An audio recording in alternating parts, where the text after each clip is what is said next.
boa tarde a todas e a todos, bem-vindos e bem-vindas ao Plano D, que a fazer depois do doutoramento é um ciclo de conversas informais que o Instituto de Literatura Comparada Margarida Loza está a organizar e que vai funcionar nos próximos 6 meses. Vamos ter várias sessões, incluindo sessões sobre publicações, sobre vários dos concursos que estão disponíveis para os doutorados, o SEC, o concurso de projetos, os Marie Curie, ERC, e pronto. Hoje temos a nossa convidada é a Susana Araújo. Vou passar a palavra à Marinela. Marinela, queres dizer um bocadinho sobre o que é que a gente pretende fazer com este ciclo de conversas? Sim, obrigada, João. Olá, boa tarde a todos e a todas. Para quem nos conhece aqui no LC, sabe que o João e eu somos investigadores aqui do Instituto. Para quem não nos conhece, ficam a saber que somos investigadores, tanto nós como a nossa convidada, a Susana Araújo, a quem nós agradecemos muito estar aqui. Somos investigadores da área das humanidades, em particular da área dos estudos literários, mas esperamos que estas sessões possam servir de um modo geral para muito mais pessoas. A razão por que nós resolvemos fazer isto foi porque trabalhamos nesta área já há algum tempo. Toda a gente sabe que este é um campo de trabalho difícil, é uma área difícil, com poucas oportunidades. Muitas das oportunidades são temporárias ou então às vezes são precárias e, portanto, requer muito esforço. Mas, apesar de tudo, é possível ter alguns resultados positivos. Nós somos a prova de que é possível ter alguns resultados positivos, é possível haver alguma esperança. E o que nós pensamos foi que, quando começamos, gostaríamos imenso de ter tido acesso a muitas informações, a conselhos de pessoas com mais experiência, alguma sistematização de conhecimentos, e lembramos que talvez isto pudesse ser útil para quem está agora a começar, para quem acabou de fazer o doutoramento. Talvez pudesse ser útil ir conversando, ouvir conversar pessoas que já passaram por isso, que têm percursos longos, outros mais curtos, mas com experiências muito diversas. Portanto, esperamos que estas conversas informais, que serão feitas com vários convidados, que vos possam ser úteis. Se quiserem, nós vamos conversar um pouco com a Susana e vamos ouvi-la também e conversar. Se vocês quiserem deixar-nos perguntas, por favor, coloquem no chat, no canal do YouTube, e nós depois também vamos integrando na conversa. João, queres apresentar a nossa extraordinária convidada? Sim, claro. Nós decidimos convidar a Susana Araújo, acima de tudo porque a Susana, no nosso entender, tem um percurso muito completo. Para além de ser muito bom, não é com muito mérito, mas muito completo, no sentido de que ganhou não só muitos concursos, mas vários tipos de concursos. Não é? O concurso de projetos, não é? que tinha outros nomes no passado, concurso agora de estímulo ao emprego de científico individual e também agora, mais recentemente, ganhou também o concurso de professor auxiliar na minha área, por acaso, na Faculdade de Letras da Universidade de Coimbra. Eu vou só fazer uma apresentação mais formal, dizer que a Susana é doutorada em literatura anglo-americana pela Universidade de Sussex e foi vencedora de 3 concursos altamente competitivos para a atribuição de contratos de investigação. O Programa Ciência, em 2007, o IF, em 2013, e o concurso de estímulo ao emprego científico individual em 2019. E até à sua contratação pela Universidade de Coimbra foi investigadora principal no Centro de Estudos Comparatistas da Universidade de Lisboa, e o seu primeiro livro foi publicado pela Bloomsbury em 2015. Também um fator muito importante. Nós tentamos, outra das razões pelas quais a gente convidou a Susana tem um percurso em termos de publicações também muito rico e muito de alta qualidade. Então, tem este livro na Bloomsbury e vários artigos em revistas como a Atlantic Studies, Symbiosis e Women's Studies. Vou passar a palavra à Susana para nos explicar um bocadinho de como é que foi então este percurso depois de ter saído de Sussex. Obrigada. Susana, bem-vindo. Eu não tinha o microfone desligado, ainda bem que não havia ruído aqui. Mas muito obrigada, João Paulo e Marinela, pelo convite. Eu espero estar estar à altura das expectativas, mas vou começar mesmo só para clarificar que estes concursos todos que eu ganhei, que são concursos difíceis de ganhar e de mérito, eu ganhei-os porque nós vivemos, todos os jovens investigadores vivem numa situação de grande precariedade até muito tarde, e fui mesmo obrigada a candidatar-me, portanto foi um processo, não havia alternativa. Finalmente agora começaram a abrir alguns concursos em algumas universidades, mas durante anos tivemos concursos fechados. Portanto, a carreira normal que um investigador tem no estrangeiro não podia ter em Portugal. E então eu agarrei-me a todos os concursos a que me pude agarrar, e foi por isso que me esmifrei para conseguir ir fazendo este percurso. Mas eu vou começar mesmo pelo doutoramento, porque se calhar suponho e que muitas pessoas aí em casa estejam a fazer o doutoramento e que podem interessar. Mas eu, quando estava a fazer o doutoramento, eu não tinha a certeza que podia regressar a Portugal. Era um fator de alguma angústia para mim, mas não havia lugares nas universidades e era muito claro. E não havia também, eu não via grandes saídas. Portanto, quando estava a terminar o doutoramento, pensei que talvez a alternativa fosse mesmo ficar fora de Portugal. Eu estava em Inglaterra e comecei a publicar logo na altura do doutoramento, porque também no estrangeiro, no meu caso eu estava em Sussex, em Inglaterra, eles vivem também assombrados pela ideia dos Research Assessment Exercises, que são as avaliações que têm avaliações regulares de pesquisa que vão tendo a cada 5 anos ou 6 anos, agora já não sei como é que é.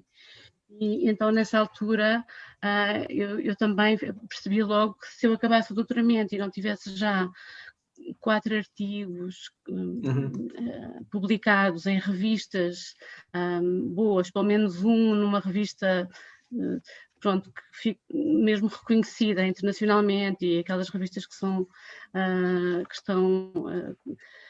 bem cotadas, porque infelizmente nós temos que estar sempre a olhar para essas listas. Eu sabia que não arranjaria trabalho, portanto eu comecei logo na altura do doutoramento a tentar publicar. Na altura foram artigos, comecei por tentar publicar artigos, aquele que procurava muito através de call for papers que iam surgindo, isso foi uma das coisas que me ajudou mais a publicar, mas também tentei publicar os melhores artigos da tese em periodicals, nos journals que eram os grandes da minha área. E devo dizer que, não sei se a experiência foi boa, mas um deles demorou 4 anos a sair. Portanto, eu já tinha saído da Inglaterra na altura em que ainda não tinha saído da Inglaterra, mas pronto, já não era bem aquilo que não serviu bem o efeito, que era ter um artigo ali pronto quando eu acabasse o doutoramento. Portanto, demorou imenso tempo a sair. E então os artigos foram saindo em tempos diversos. Então, quando estava a terminar o doutoramento, surgiu a possibilidade de fazer um pós-doutoramento, e ainda fiz um pós-doutoramento que me permitiu publicar ainda mais. Portanto, esse período foi um período muito rico em publicações, muito angustiante em termos de futuro, porque nessa altura estava entre Lisboa e Inglaterra, mas sem pensar que existiriam possibilidades de vir trabalhar para Portugal. E depois abri o primeiro concurso, que foi o Ciência 2007, que foi quando eu estava, eu ia nessa altura renovar a minha bolsa de pós-doutoramento, e vi na página da FCT um novo tipo de concursos para investigadores que já eram contratos, portanto já não eram bolsas, porque uma pessoa realmente não pode viver só de bolsas, e pronto, dentro da precariedade é mesmo o mais, é viver na maior fragilidade. E estes contratos tinham 2 coisas que me chamaram a atenção. Na altura diziam muito que os contratos visavam a integração dos investigadores nas universidades, o que não aconteceu. Portanto, não aconteceu de todo, mas a Ciência 2007 era para integrar os investigadores nas universidades, era para atrair investigadores que tivessem ido para fora, investigadores estrangeiros, investigadores portugueses que fossem muito bons, evitar que fossem para fora, era esse o objetivo. E depois a outra coisa que a FCT dizia, que eu devo dizer que contou muito para mim, era o facto de, na altura, havia a indicação de que a própria FCT ia vigiar de perto os concursos para não haver, para não surgirem escolhas internas, como sabemos que muitas vezes acontecem em concursos. Pronto. Eu estava já muito desligada da Academia Portuguesa e eu pensei, nós sabemos que em muitas instituições há os apadrinhamentos e as associações a determinadas fações da universidade contam muito. Eu estava completamente desligada e se isso não tivesse tão claro nesse primeiro concurso, que era o Ciência 2007, eu provavelmente não me tinha candidatado, porque tinha sentia da parte das outras pessoas que conhecia em Portugal que se candidatavam a lugares, alguma frustração relativamente para já, a falta de concursos, mas depois os poucos concursos que surgiam por razões internas às universidades, muitas vezes não tinham processos propriamente transparentes. Eu devo dizer que isso tem prejudicado muita gente na academia, mesmo pessoas mais séniores do que nós, porque é um sistema que não beneficia ninguém, não é? Mas infelizmente é algo que ainda existe na nossa academia, mas com exceções. Também tenho encontrado excelentes exceções e tenho ficado muito feliz de ter tido a possibilidade de ver que não era tudo assim. Então candidatei-me a esse primeiro contrato e regressei a Portugal passado 10 anos, já estava em Inglaterra há muito, muito tempo e vim fazer então o Ciência 2007. Eu devo dizer que se calhar nem todas as decisões que tomei na altura foram as melhores. Eu tinha um contrato de livro para o meu primeiro livro devia ter sido a minha tese. Eu tinha feito uma proposta a uma editora internacional, a proposta foi aceita e eu na altura estava a fazer a revisão do livro. Mas quando entrei neste novo contrato de ciência, comecei a fazer trabalho muito diferente daquele que era da minha tese. A minha tese já conhecia aquele trás para a frente, já tinha publicado aquilo em artigos, não sentia aquela motivação enorme de publicar o livro, não é? E queria me engajar eu vim muito otimista relativamente a tudo que se passava em Portugal, senti que havia muita abertura, as pessoas no meu centro, eu não conhecia os diretores do meu centro, eu não conhecia ninguém no meu centro, eu não fazia parte do Centro de Estudos Comparatistas, tinha estado associada, fui recebida, portanto para mim foi todo eu estava muito otimista relativamente a tudo, pensei, as coisas em Portugal estão a funcionar e há uma abertura e há uma transparência nas coisas e pronto, então fiquei muito, pronto, realmente gostei do centro para onde fui, gostei de trabalhar com os colegas com quem estava, mas aquilo tirou um bocadinho a ideia as prioridades que para mim eram ter aquele livro e aqueles artigos para ter o trabalho em Inglaterra mudaram um pouco e o que eu comecei a fazer era no tempo, eu tinha algum trabalho administrativo, tinha trabalho de gestão no centro, mas no tempo que tinha para pesquisa eu ia continuando a pesquisa que tinha começado no pós-doutoramento, que essa sim era nova. Pronto. Portanto, o meu livro, que foi o meu primeiro livro académico, já não foi a minha tese, já foi este segundo trabalho, porque eu às tantas queria aprender mais, era muito estimulante, tive a possibilidade na altura também, uma coisa que não, pronto, com todos os nossos problemas, a FCT também nos dava oportunidades. Mesmo sendo precária, eu podia candidatar-me, para além de ter o meu próprio contrato de investigadora, candidatar-me a um concurso de projetos. E isso era muito encorajado pelo meu centro, eu devo agradecer ao meu centro pela forma como também abriu os olhos para isso. E na altura realmente candidatei-me e ganhei financiamento, na altura julgo que eram 80.150 80.159 euros, qualquer coisa assim. Não tenho aqui bem o número, mas era qualquer coisa assim. O que me permitia ter uma equipa, trabalhar em equipa. Portanto, os nossos modelos, porque a FCT rege muito pelas ciências exatas, os nossos modelos são os das ciências exatas, mas havia uma possibilidade, e portanto estes concursos eram feitos através do trabalho de equipa, que é uma coisa que eu não estava habituada. Em Inglaterra trabalhamos muito pouco em equipas. E de repente eu tinha dinheiro para ter uma equipa a trabalhar comigo e fazer investigação nos Estados Unidos, onde eu estava, onde eu ainda tinha, muita da minha pesquisa tinha a ver com os Estados Unidos, a literatura e a cultura americana, portanto consegui investir aí, e realmente saiu muito de trabalho bom, e como não sentia aquela pressa, porque tinha este contrato de arranjar um trabalho imediatamente, atrasei a escrita do livro para que essa fosse também informada pelos resultados que íamos ter no projeto. Portanto, isso ajudou-me bastante. Todo o trabalho de pesquisa e também ter aprendido a trabalhar em equipa, que eu não tinha coordenar uma equipa. Para mim foi fabuloso, e até hoje foi das coisas que eu mais ganhei com esse concurso e que ainda gosto muito de fazer, que eu não sabia que gostava, mas realmente há coisas que não se podem fazer quando estamos sozinhos. O tipo de informação e de dados, etc., o tipo de trabalho é completamente diferente. Trabalhei com muitos colegas da minha área, mas também com colegas das ciências sociais. Portanto, foram anos em que aprendi realmente muito. Depois disso, o meu contrato chegava ao fim e, obviamente, não havia integração dos investigadores nas universidades. Eu julgo que os únicos investigadores que foram integrados destes contratos foram na Gulbenkian, eram investigadores das ciências. E obviamente, candidatei-me a outro concurso. O segundo concurso foi em 2013, julgo o primeiro foi em 2008. O segundo foi em 2013 e esse contrato era um contrato investigador FCT. E nessa altura, como já tinha o livro, eu candidatei-me já a investigadora principal, portanto também fiquei um bocadinho mais confortável financeiramente, porque já me podia candidatar ao nível mais alto, que é o nível equiparado ao de professor associado. Entre o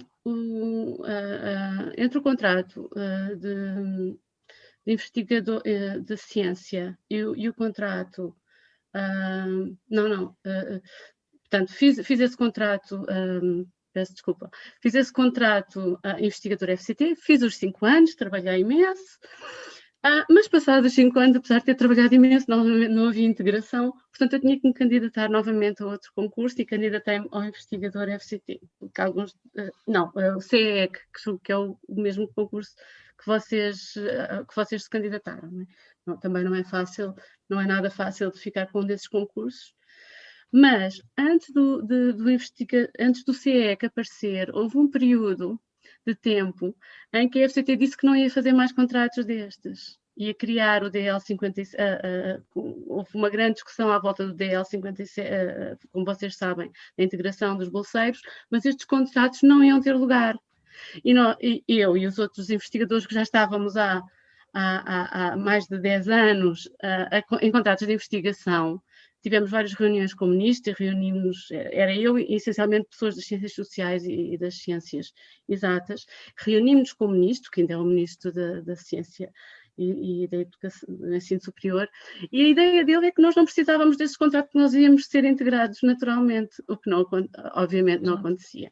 Portanto, isto só para dizer que, para além do trabalho académico que eu fui fazendo, foi importante para mim também estar em redes com outros investigadores, porque muitas vezes os grandes gestores da ciência, mesmo os ministros, não percebem a realidade das instituições. Pronto, e nós realmente lutámos muito para que fossem criados estes contratos CEEC, que não estavam nos planos de todo o ministro na altura. Pronto, e foi com muita luta que isso foi feito, tal como o DL57. Depois disso, uns meses depois de ter estado um período no desemprego, eu, como todos os outros investigadores das ciências, porque entre um contrato e outro houve um compasso de espera enorme, e fiquei muito tempo sem receber salário, tive mesmo que, pronto, eu estive mesmo a receber o subsídio de desemprego, eu e outros colegas, alguns deles que já tinham ganho, eram pessoas que tinham ficado com bolsas europeias, mas que, porque não havia este tipo de contrato e não tinham integração nas universidades, não conseguiam ficar. Nessa altura, quando finalmente fiquei, quando finalmente consegui,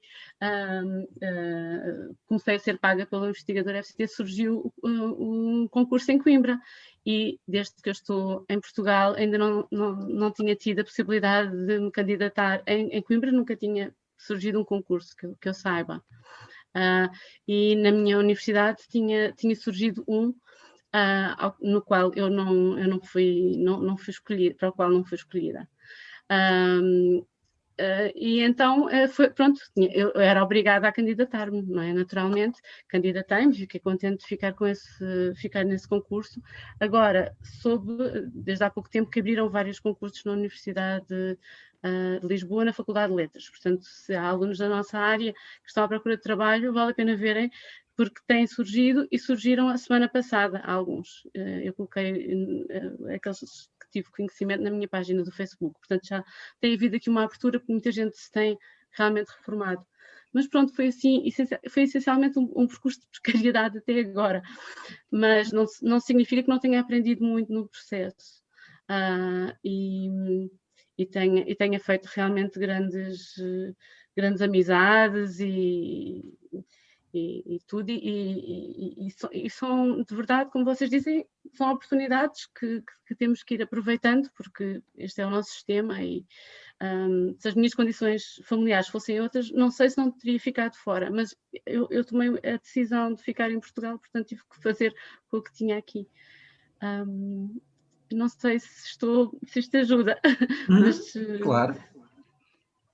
Não, ajuda imenso, Susana. É de facto, quer dizer, nós temos a percepção de que de facto é um percurso difícil, mas o teu percurso ao mesmo tempo é exemplar, não é? Porque tu não só foste, no fundo, acompanhando a evolução da investigação em Portugal, mas também tiveste que ativamente tentar mudar as condições de investigação em Portugal, não é? Isso é muito importante. Susana, queria-te colocar uma pergunta, talvez pensando agora nestas questões que tu nos estavas a falar. Estava-nos a contar como o facto de ter estado fora foi tão... houve uma certa desvantagem no sentido em que foi muito difícil regressar, mas estava a pensar, qual é que tu achas também, por outro lado, que foram as vantagens de teres tido a opção, ou teres tomado a opção de estudar fora e de não fazer a tua formação toda cá em Portugal? Quais foram as vantagens desse percurso, ao mesmo tempo também o facto de ter estado fora? Sim, tive muitas vantagens. Sim, para já tinha a possibilidade, através da FCT, de ir para uma universidade numa área. Eu fiz o mestrado em Warwick, mas depois fui fazer o doutoramento na universidade que tinha, numa das universidades que tinha melhor avaliação para a minha área. Portanto, fiquei a trabalhar com pessoas que eram mesmo especialistas na área, pessoas que eu admirava muito, e realmente aprende-se muito quando se está a trabalhar com aquelas pessoas que já eram as nossas referências e de repente são colegas. Eu tive a possibilidade ainda em Sussex de lecionar, portanto estava a dar aulas com eles, e o que também é difícil em Portugal, não é? Uma pessoa começar logo a lecionar. Quando acabei o doutoramento fiquei logo a dar aulas, ainda não tinha contrato permanente, mas isso foram possibilidades que me ajudaram a amadurecer intelectualmente e academicamente, e foram muito boas. Naturalmente, o acesso às bibliotecas era extraordinário. O Warwick, então, onde eu estava, era mesmo a universidade onde eu estava realmente tinha uma excelente biblioteca, e Sussex depois também, portanto eram condições que nós infelizmente em Portugal ainda não tínhamos, depois foi melhorando em algumas coisas, particularmente no que diz respeito às bibliotecas, etc. Mas foram oportunidades que me ajudaram muito a crescer intelectualmente.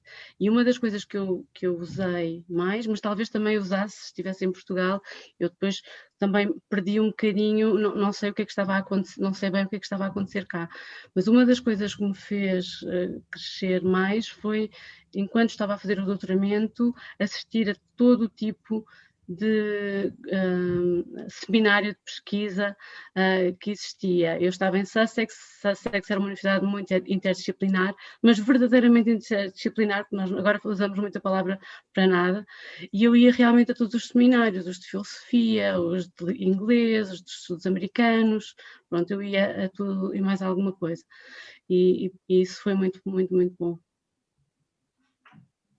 Agora fazia às tantas eu uma pergunta, Susana. Em relação, tu disseste há bocadinho, quando nos estavas a descrever a transição entre os vários concursos, disseste que chegou uma altura que tinhas publicado o livro, não é? Tinhas conseguido publicar o livro com a Bloomsbury em 2015, que já foi parte do segundo ou terceiro projeto. Não é? Do segundo projeto, porque de verdade é dentro dos temas do projeto da FCT, portanto são 3 projetos diferentes, mas estes 2 últimos já tinham ligação entre eles. Não, eu ia às tantas pedir só para quem depois tem dúvidas em relação a que publicações é que correspondem a cada nível, sei lá, de independência. Não é? Há muito agora esta conversa na FCT dos escalões, não é? De investigação. Sim, sim. O que é que achaste que era importante, por exemplo, para conseguires progredir para um contrato inicial de investigação e depois para os projetos, para um escalão ainda superior?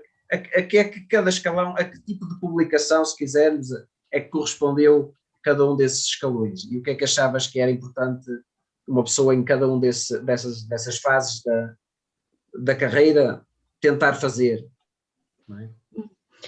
Olha, eu não sei se isto faz sentido para todas as carreiras, eu continuei muito com a mentalidade, como passei muito tempo em Inglaterra a pensar que não viria para Portugal, a minha mentalidade era a mentalidade das universidades inglesas. Pronto. E os objetivos das universidades inglesas eram a publicação em periódicos reconhecidos.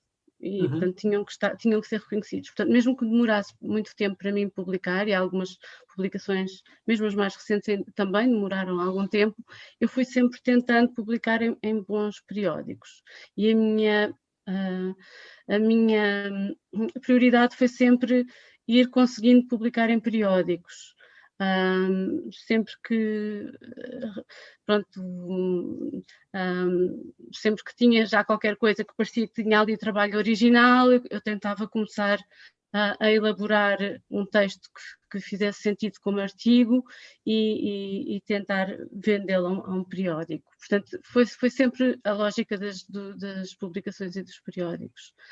Depois, quando vi que realmente já tinha material para um livro, é que fiz a proposta à Bloomsbury. Nessa altura já tinha realmente muita pesquisa acumulada e eu sentia que aquilo era um livro, conseguia ver os capítulos todos, mas foi um processo demorado, como indico, portanto já foi em 2015, eu acabei o doutoramento em 2004. Se eu tivesse ficado em Inglaterra já tinha publicado o outro livro, provavelmente era um livro muito pior, mas era o que se chama um Research Assessment Exercise Book, porque era o que saía, mas não tinha estado, o que eu tive, no meio desta precariedade e destes contratos, tive a possibilidade de pensar imenso sobre o segundo livro e de escrever o segundo livro realmente como queria escrever. Pronto, fiz uma proposta à Bloomsbury, depois fui adaptando a proposta e fui escrevendo, tive imenso feedback, fui dando sempre coisas a ler aos meus colegas e esse trabalho é essencial, realmente o feedback que vamos ganhando com os outros colegas. E pronto, e depois senti que o livro já tinha algum peso, e aconteceu que realmente o livro depois foi reconhecido, portanto, teve um prémio e teve bastante reconhecimento através das críticas que saíram em periódicos, e isso também naturalmente depois ajuda, porque ninguém quer ter um livro que não se lê, mas acontece muito, como nós sabemos, acontece muito publicar-se livros que vão para as prateleiras e que não são lidos, infelizmente. Pronto, mas eu não optei por esse caminho. Estou à espera que muita gente, não concordo com aquilo que eu digo no livro, mas que fico contente de saber que o livro está a ser lido e que está nas bibliotecas todas. Portanto, eu não tinha uma estratégia muito clara em termos do que é que eu precisava de fazer para cada concurso. O que eu sabia é que assim que eu tivesse um bulk de trabalho realmente original, eu tinha que traduzir aquilo num artigo. E no final, assim que comecei a trabalhar em equipa no âmbito desse projeto financiado, comecei a perceber o valor que tinha fazer publicações com outros autores, que eu não sabia fazer isso antes. E isso foi muito interessante para mim, tanto com pessoas mais séniores como pessoas mais júniores. E foi um trabalho realmente muito importante, e aprende-se muito, porque é outro tipo de trabalho. Pronto, e isso também ajuda a crescer e a conseguir aceder a outros tipos de públicos, etc. Eu, por acaso, tinha aqui, Marindela, às tantas, antes de fazer-te uma pergunta, como a Susana está a falar no assunto que eu queria que desenvolvesse às tantas um bocadinho, que era sobre os colegas, realmente, que eu acho que é um tema muito importante. Não é? Queria ver se me podias falar só um bocadinho mais da importância que os colegas tiveram, não só nesse trajeto, que no fundo foi longo, não é? Que, como tu disseste, em termos quer de científicos, não é? Ou seja, tu disseste, havia práticas sei lá, de lerem os trabalhos uns dos outros e de fazerem sugestões e assim. Às tantas perguntava-te isso, e também a importância que tiveram em termos de apoio mesmo emocional, não é? E pessoal, não é? Que eu acho que também é muito importante, não havendo às vezes outro tipo de apoios, quer da instituição, quer de orientadores, etc. Deixava-te essa questão, dos colegas. Tiveram um peso muito, muito, muito grande. Eu, quando estava a fazer o meu doutoramento, todos os artigos que publiquei passaram pelos olhos dos meus colegas, que não eram todos colegas da minha área. Eu dava-me com muitas colegas de inglês, teoria da literatura, e nós estávamos, era uma comunidade com muitos doutorandos estrangeiros. Eu tinha muitas colegas do Japão e gregas, etc. Ainda hoje são grandes amigos, continuamos em contacto, e elas foram excelentes leitoras.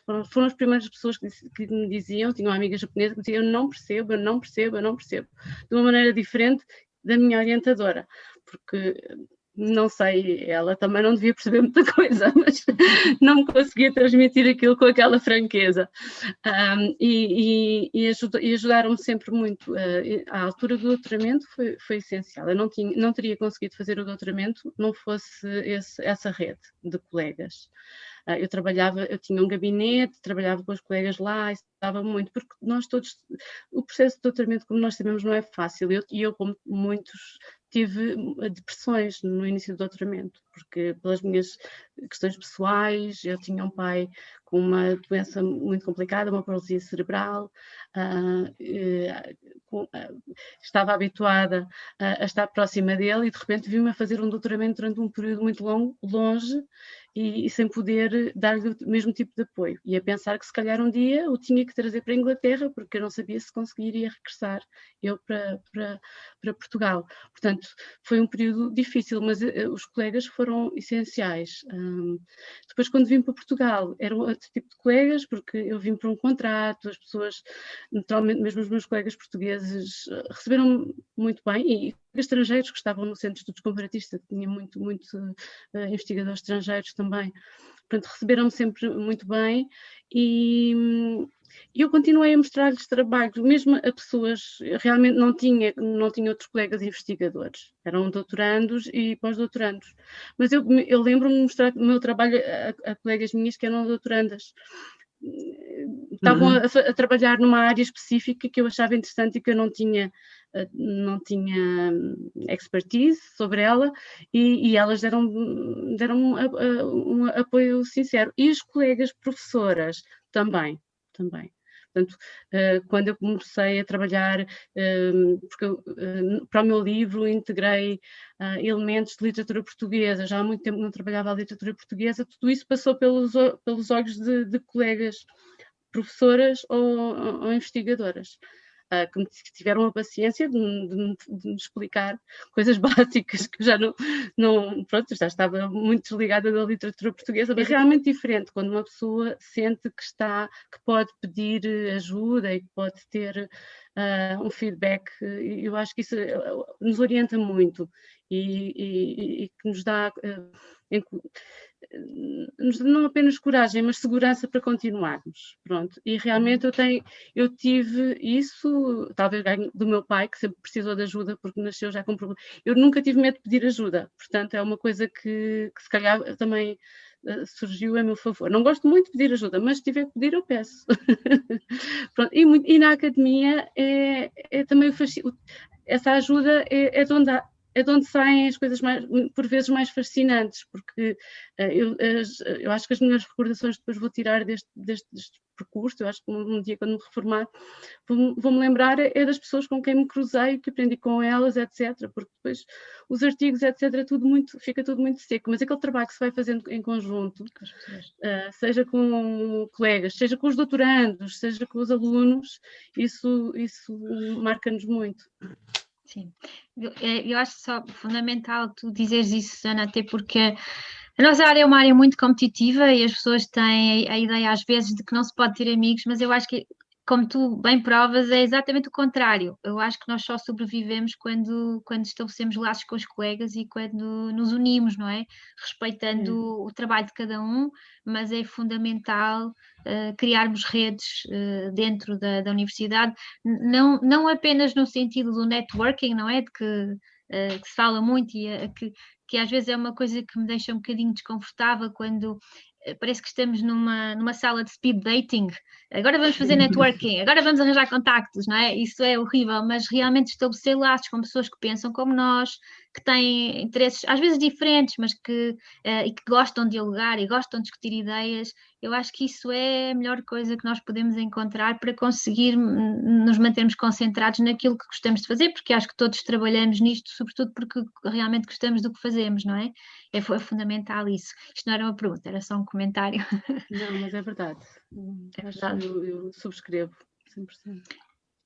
Então, talvez assim, Sana, te perguntasse uma outra coisa, que é, se tu tivesse assim 2 ou 3 conselhos que tu pudesses dar a quem está a começar, coisas importantes para não perder de vista, ou coisas importantes a fazer, e eventualmente também erros a evitar.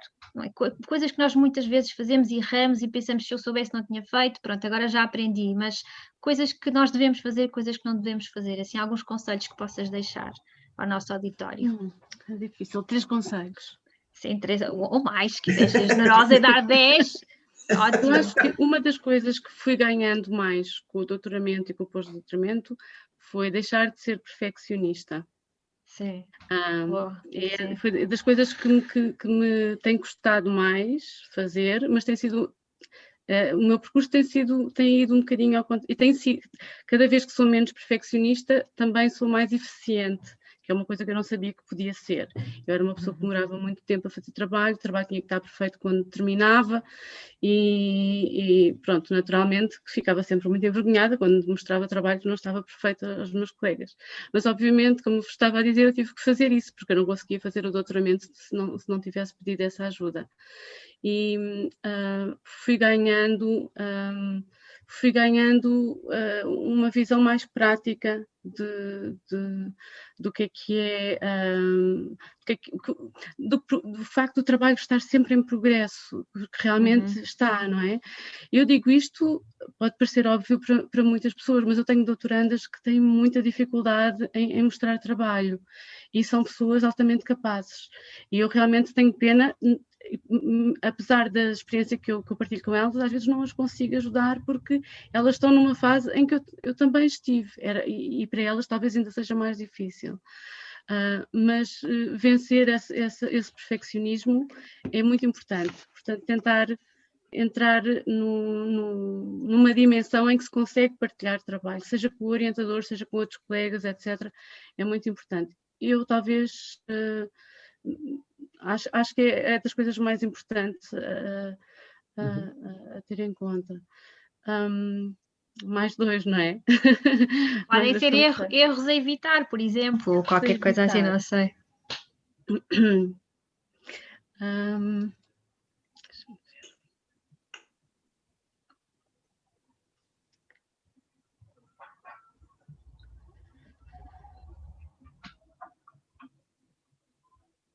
Bem, escolher bem o orientador, a orientadora, quando se está a fazer doutoramento, mas provavelmente muitos de vós já terão feito essa escolha, não é? Mas isso agora já não vão a tempo. Já não vão a tempo. Pronto, escolham muito bem o vosso mentor de pós-doutoramento, que isso também conta. Ok, já vão a tempo aí. Tentem conhecer as pessoas, foi uma coisa que eu não fiz, por exemplo, mas a minha experiência não foi propriamente má, mas foi feita com base numa inocência e numa falta de experiência total, não é? Mas esse conhecimento prévio ajuda, porque realmente vamos estar a trabalhar durante muito tempo com essas pessoas. Depois um terceiro conselho. Eu também aconselhava a ter cuidado com algumas publicações,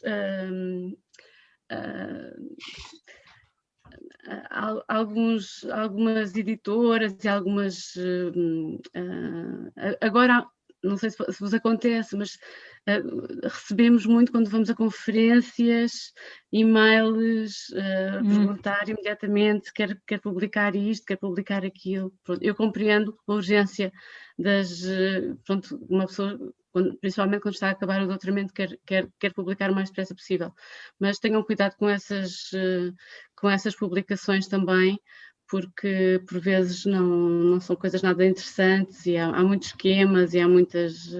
Portanto, tenham tempo, gastem tempo em olhar para o vosso campo e pensar nos periódicos que fazem sentido para o vosso campo. Se calhar muita da pesquisa que estamos a fazer nós não conseguimos publicá-la nesses periódicos porque é difícil, mas talvez a melhor parte da tese ou uma pesquisa futura possa servir, e não desistam de ir tentando, porque os periódicos também têm fases diferentes e às vezes recebem muitas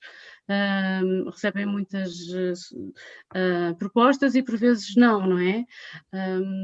Mas façam o trabalho de casa que puderem fazer, tanto relativamente aos periódicos como relativamente aos livros. O livro também gastei algum tempo, porque o meu livro também não fazia parte de uma série muito óbvia, porque era literatura comparada, estudos de cultura, literatura e política, portanto não cabia numa série. Portanto, se eu tivesse enviado para uma editora assim mais conservadora, provavelmente teria demorado muito mais tempo a publicar. E não sei se não recebia sugestões assim um bocadinho estranhas. Outra coisa, olhem com atenção para as sugestões que receberem, tanto dos artigos como para os livros. Por exemplo, para o meu livro da Bloomsbury eu tive 4 leitores. E quando recebemos as primeiras críticas, custa-nos sempre bastante, não é? Porque começamos a pensar que vamos ter que fazer muito trabalho. Não tenham dúvidas que a maior parte desses conselhos são bem dados. Há exceções, não é? Mas no meu caso foram conselhos muito bons, tanto para para periódicos que submeti, mas às vezes os periódicos, pronto, ali às vezes uma pessoa... Mas no caso do livro foram excelentes conselhos e ajudaram-me muito a publicar, portanto, acho que posso juntar estas sugestões. Foram 4 conselhos, vês? Maravilha. Às tantas, como falta pouco tempo, passávamos agora para as perguntas que as pessoas que estão a assistir queriam fazer à Susana. Eu pedi às tantas às pessoas que escrevessem no chat do YouTube agora, que é onde a gente consegue visualizar as perguntas, não é? Sim. Por acaso essa questão que estava, enquanto as pessoas vão escrevendo, por acaso essa questão que dizias, Sana, é uma coisa que eu e o João falamos muitas vezes juntos, até porque nós partilhamos gabinete e costumamos pensar sempre muito nisso, na questão das críticas, que é muito importante realmente ouvir as críticas das outras pessoas e às vezes a pessoa tem tendência para ter uma primeira reação muito defensiva, não é? Mas temos sempre que pensar que é uma questão de comunicação. Provavelmente nós estamos certos, mas não estamos a comunicar bem. E se as outras pessoas não entendem ou nos colocam restrições, é porque não entenderam bem. E a nossa obrigação é comunicar melhor, não é? E, portanto, Exatamente. isso deve ser sempre visto de forma positiva, não é? Todo o feedback é sempre positivo. Penso que sim. Ainda ninguém perguntou nada. Eu tenho outra pergunta para a Susana, se puder ser. Então, eu queria Susana, se nos falasse um bocadinho às tantas das tuas práticas de investigação e de escrita, ou seja, o que é que eu queria que fizesses? Talvez dizer como é que costumas chegar a ideias novas para projetos, não é? Que processo, ou se há algum processo que costumes seguir, que seja mais ou menos regular, tanto para a investigação como para a escrita, ou seja, tens práticas de escrita que sejam distribuídas de uma forma específica, ou seja, escreves tudo quando já tens mesmo as ideias que queres pôr no papel bem organizadas, ou vais escrevendo todos os dias, não é? E que conselhos é que darias às pessoas nesse âmbito? Eu diria para escreverem todos os dias, mas não é o que eu faço, infelizmente. Quando dou aulas, tenho muita dificuldade em desligar-me das aulas e de pensar na pesquisa, portanto não é propriamente uma coisa fácil para mim.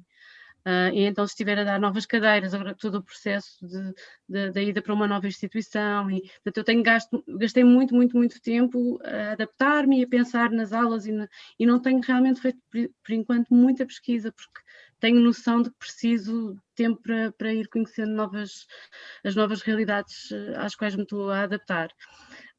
Mas quando estava a fazer apenas investigação, tentava ir todas as semanas mantendo uma linha.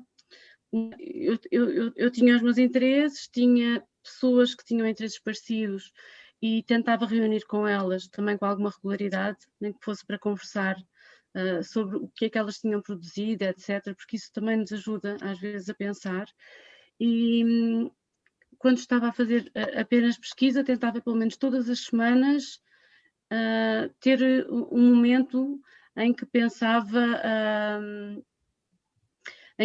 como é que o trabalho podia avançar, porque eu estava a fazer, portanto, era investigadora, mas tinha também tarefas administrativas, de gestão, essas tarefas todas, e também dava aulas, também dei aulas dentro dos contratos de investigação.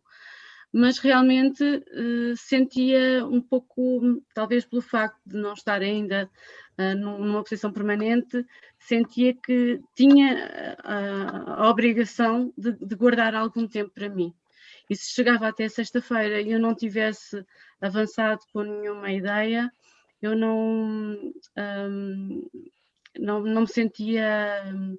não me sentia satisfeita, mas sempre demorei tempo a publicar artigos, portanto o processo da escrita é lento, para mim tem sido sempre lento, portanto eu senti, por um lado,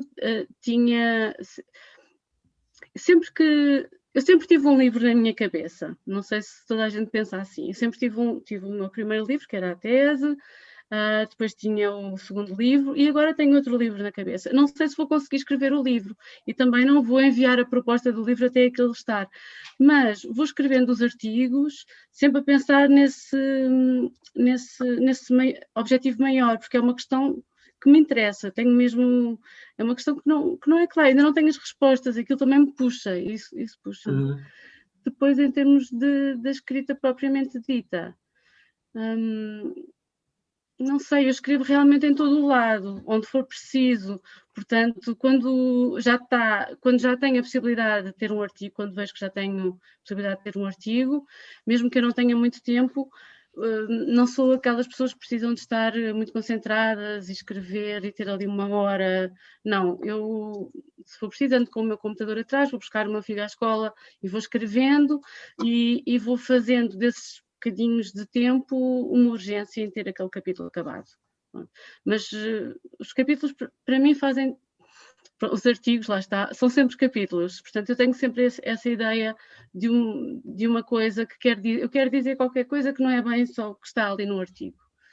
E fica sempre um bocadinho aquém, mas não sei se isto corresponde bem àquilo que tu estavas a perguntar. Sim, não, sem dúvida. Mas estou a tentar eu própria ver como é que me organizo. E, essencialmente é isso. E quando escrevo, começo por escrever muitas coisas e coisas que não fazem sentido nenhum e depois é que vou organizando o texto. Portanto, primeiro é o caos e as ideias assim estranhas e difíceis de responder e depois com o tempo é que eu vou limpando e então nessa altura é que tenho que levar o trabalho atrás para todo o lado. Deixa-me só interromper para dizer que isso às tantas também tem a ver com o que tu disseste do perfeccionismo, a pessoa tentar pôr de lado o perfeccionismo e às tantas pôr só as ideias no papel, não é? Nem que não estejam bem organizadas ou bem escritas, às vezes é melhor. Exatamente. Marinela, fazes mais uma pergunta? Talvez porque também temos que terminar e já estamos a chegar ao final da nossa hora, mas voltando ao que disseste no início, Susana, porque eu acho que é importante, e estou a pensar que nós já trabalhamos nesta área há muito tempo e, portanto, já tens uma visão panorâmica das coisas, digamos assim, e só para acabarmos assim também com uma nota um bocadinho mais de balanço. Tu falaste nisso na tua intervenção inicial, mas eu peço-te outra vez só assim para recuperar isso. Tu achas que o panorama da investigação está a melhorar ou está a piorar neste momento, aqui em Portugal? Em Portugal? Sim. Bem, uma coisa é a investigação em si. Nós temos excelentes investigadores e excelente investigação, isso eu não tenho dúvida nenhuma, e não apenas na nossa área. Nós temos aqui, mas agora a gestão da investigação e a forma como as universidades estão a fazer uso dessa investigação, eu não sei se tem sido a melhor, precisamente porque temos ainda muitos investigadores precários. E nós sabemos que nas ciências exatas grande parte de trabalho essencial, de grandes descobertas científicas, etc., tem sido feita por equipas que são 90%, são constituídas 90% por investigadores precários. Portanto, eu acho que isso depois acaba por... arriscamos a que muitos dos nossos investigadores desistam ou que vão para fora, e isso é um problema grave, mas a nossa investigação é muito boa, é excelente. E isso nota-se, eu julgo que será igualmente boa nas humanidades e nas ciências sociais, mas naturalmente nas ciências exatas é muito mais fácil de quantificar, porque a quantidade de investigadores que ganharam prémios extraordinários e projetos europeus prova que realmente temos uma capacidade de investigação muito boa, e eu espero que os investigadores e a investigação cá feita seja aproveitada, porque senão continuamos a enviar para fora excelentes trabalhos e cabeças que temos por cá. Mas julgo que as instituições estão um bocadinho mais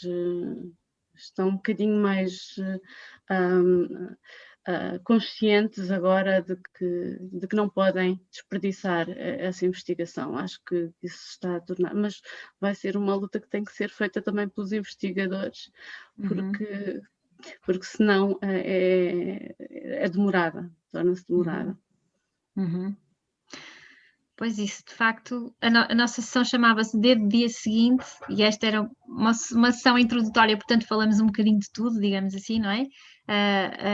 Mas realmente eu acho que o balanço que podemos fazer é que o que temos que fazer no dia seguinte é pensar que vamos começar uma longa caminhada, não é? Que é preciso ter alguma perseverança, também ter alguma paciência e calma, não é? Mas sobretudo ir estando atento, ir aprendendo com os colegas, não desistir.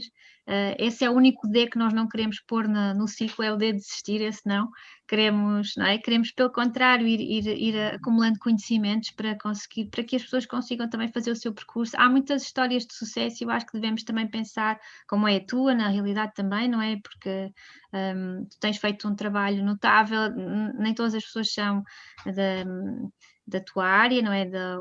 Ou mais particularmente da área da literatura norte-americana, que por acaso é de nós três, não é? Mas tu tens conseguido coisas extraordinárias, tens um percurso excelente, és uma excelente pessoa, e isso é bom que as pessoas saibam que há investigadores extraordinários e que são excelentes pessoas e que isso é muito, para nós, para mim sempre foi uma maravilha conhecer-te, fiquei tua fã quando te conheci e portanto, e o João, eu falo pelo João também, não é? Ficamos muito contentes por tu teres vindo a esta sessão connosco. Queria só talvez aproveitar para dizer, só antes de nos despedirmos de ti, e não sei se tu também depois queres dizer mais alguma coisa, mas só para vos dizer que as próximas sessões já serão um bocadinho mais direcionadas para um tema em particular. Na próxima sessão nós vamos ter o Tiago Gama Rocha, que ele é especialista um pouco mais nas técnicas de comunicação, como nós comunicarmos bem ciência. É uma pessoa que tem um percurso também muito, muito interessante. O Tiago Gama Rocha fez um doutoramento em médias digitais pelo programa Austin Portugal. Talvez alguns de vós o conheçam, ele é um dos cofundadores do Emergence Hackathon, que são grandes encontros transdisciplinares de colegas de várias áreas, e além de, obviamente, dar aulas na Universidade do Porto, e fundou também muito recentemente, tem também um trabalho fora da academia, e fundou muito recentemente uma boutique criativa com o Ricardo Aruz Pereira, o Miguel Góes e o João Rito, que é nome inglês com style, que trabalha na área da publicidade. Então é muito bom ver alguém da universidade trabalhar dentro da universidade e fora da universidade, e acho que a próxima sessão será também interessante para quem quer pensar como comunicar bem, o que fazer para transmitir bem a mensagem do que se está a fazer, porque de um modo geral as pessoas têm muito mérito e trabalham muito bem, mas é cada vez mais fundamental que os outros entendam, não é, o que estamos a fazer. Isso também é uma técnica que se aprende como outra qualquer, não é? É mais uma técnica e acho que isso será muito bom. Eu quero só agradecer-vos novamente por esta oportunidade, porque realmente acredito que este tipo de encontros é muito, muito, muito importante, e eu também gostava de ter tido acesso a eles quando estava a fazer o doutoramento e a fazer o pós-doutoramento. Acho que este tipo de encontros nós nos Centro de Estudos Comparatistas também tentámos fazer sessões parecidas com estas, mas não tivemos. Acho que vocês tiveram a excelente ideia de procurar, em vez de procurarem experiências profissionais, procuraram um bocadinho experiências pessoais e foram, portanto, tentaram juntar também tentar perceber o percurso dos investigadores e tive muito cuidado em ver o que é que podiam contribuir para cada sessão. Eu acho que isso torna as sessões também mais ricas e mais vivas, do que apenas estar a ter um seminário em que se convida o diretor de um periódico a explicar como é que se publica para esse periódico e pronto, e a experiência do outro lado de quem tentou publicar se calhar é mais rica. Acho que vocês tiveram muita visão aí e estão de parabéns também. Muito obrigado, Susana. Obrigado por ter vindo e esperamos realmente que as sessões continuem a ser, acima de tudo, úteis, não é? E esclarecedoras em relação a esta fase, que é muito difícil e precária, como a gente já disse várias vezes. Muito obrigado outra vez, Susana. Sim, e não se E até à esqueçam que próxima. a nossa próxima sessão é no próximo mês, no dia 19 de março, não é? 19 de março, pelas 18, e encontram informação na nossa página do ILC, e em breve depois o vídeo também estará disponível no YouTube, no canal do ILC, para quem quiser revisitar e tirar os apontamentos dos conselhos da Susana e rever tudo com calma. Muito obrigada, Susana.